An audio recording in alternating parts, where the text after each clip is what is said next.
Je suis le bon berger qui donne sa vie pour ses brebis.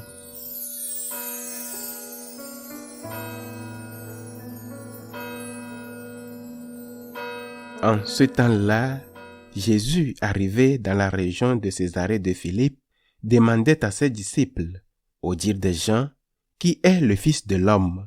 Ils répondirent, pour les uns Jean le Baptiste, pour d'autres Élie, pour d'autres encore Jérémie ou l'un des prophètes. Jésus leur demanda, et vous, que dites-vous? Pour vous, qui suis-je? Alors Simon-Pierre prit la parole et dit, tu es le Christ, le Fils du Dieu vivant. Prenant la parole à son tour, Jésus lui dit, heureux es-tu, Simon, fils de Jonas. Ce n'est pas la chair et le sang qui t'ont révélé cela, mais mon Père qui est aux cieux. Et moi, je te le déclare, tu es Pierre, et sur cette pierre je bâtirai mon église, et la puissance de la mort ne l'emportera pas sur elle. Je te donnerai les clés du royaume des cieux. Tout ce que tu auras lié sur la terre sera lié dans les cieux, et tout ce que tu auras délié sur la terre sera délié dans les cieux. Alors il ordonna aux disciples de ne dire à personne que c'était lui le Christ. Acclamons la parole de Dieu.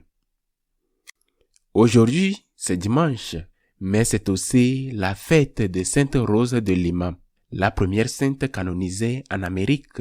Avant de commenter cet évangile si particulier, je voudrais donc adresser quelques mots à tous ceux qui aiment Sainte Rose, parmi lesquels je me compte bien sûr, et m'attarder sur un détail, une phrase qui lui est attribuée, car elle a su trouver l'union avec Dieu au milieu des très nombreuses épreuves qu'elle a traversées dans la vie.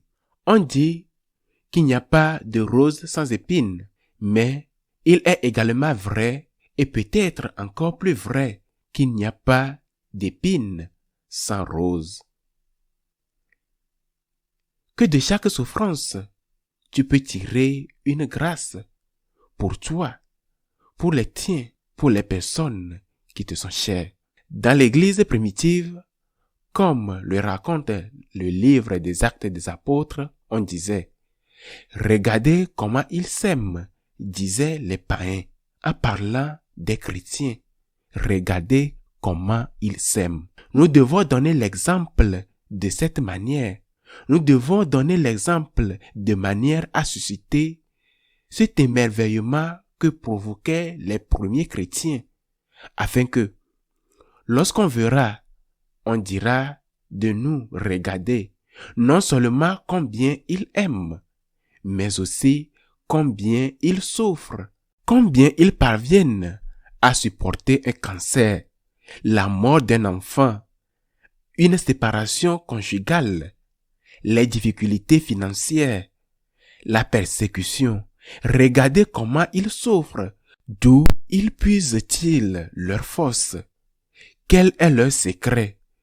Quelle force mystérieuse possèdent-ils pour ne pas sombrer après coup sur coup? Et alors, nous pourrions dire, mon secret, ma force mystérieuse est à la vue de tous. Il n'y a pas de secret.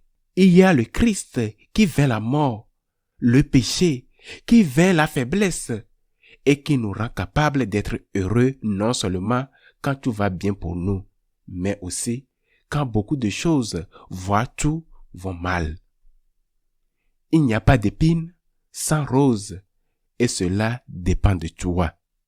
En ce qui concerne cet évangile, c'est celui qui proclame la succession de Jésus en Saint-Pierre, le vicaire du Christ. Mais il vaut la peine de s'attarder sur la manière dont cela se produit. Tout d'abord, Jésus commence par mener un sondage, pas un sondage réalisé par une célèbre société d'études du marché qui n'existait pas à l'époque, mais il mène un sondage. Et on sait toujours pourquoi le Seigneur agit ainsi. Il sait ce qui va se passer, mais il demande, Qui les gens disent-ils que je suis? Ceci, cela. Il y a aussi ça. Il y a aussi cela. Qui, selon les gens, est Jésus-Christ?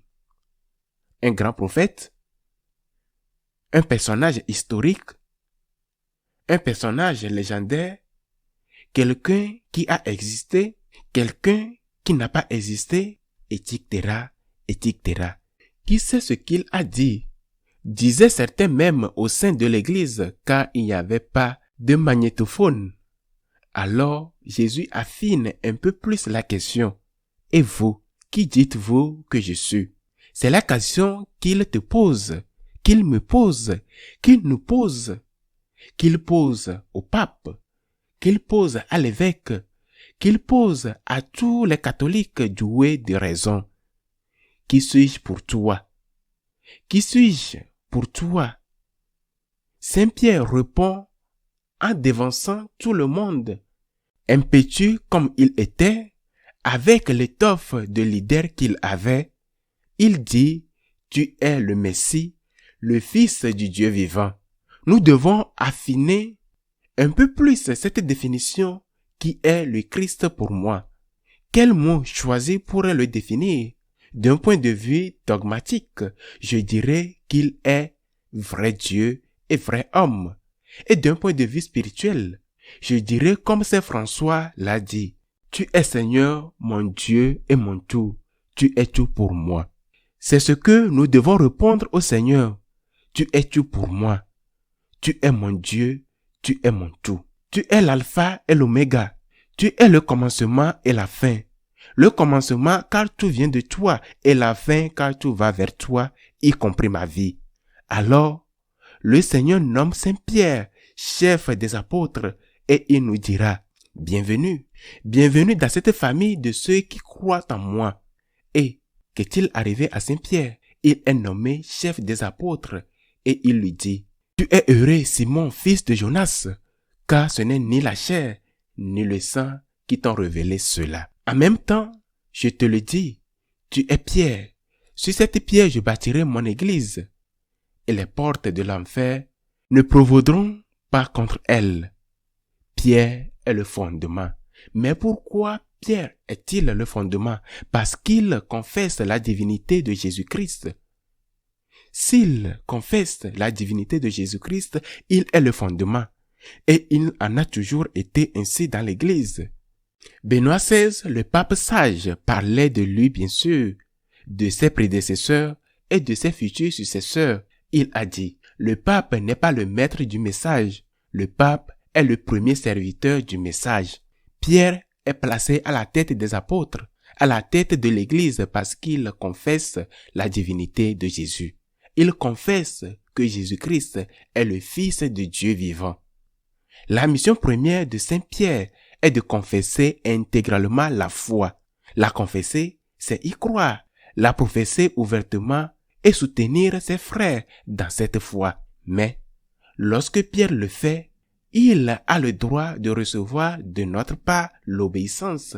L'obéissance, l'affection et la gratitude. La semaine prochaine, cet évangile se poursuivra et nous verrons comment Jésus s'oppose à Pierre. Mais aujourd'hui, concentrons-nous sur ce point. Pierre est le chef de l'Église parce qu'il professe la foi. Le pape est le chef de l'Église parce qu'il professe et défend intégralement la foi. La foi qu'il n'a pas fondée. La foi qu'il a reçue, comme l'a reçue son prédécesseur et le prédécesseur de son prédécesseur, ainsi de suite. Ainsi de suite depuis 2000 ans jusqu'à Saint-Pierre, jusqu'au Christ.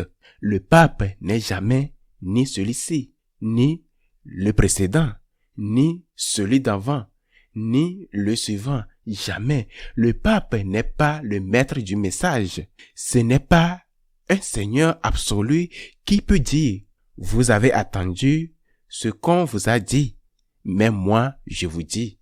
Non. Il ne le peut pas. Non, il ne le peut pas. S'il le faisait, c'est ce que aucun pape n'a fait en 2000 ans.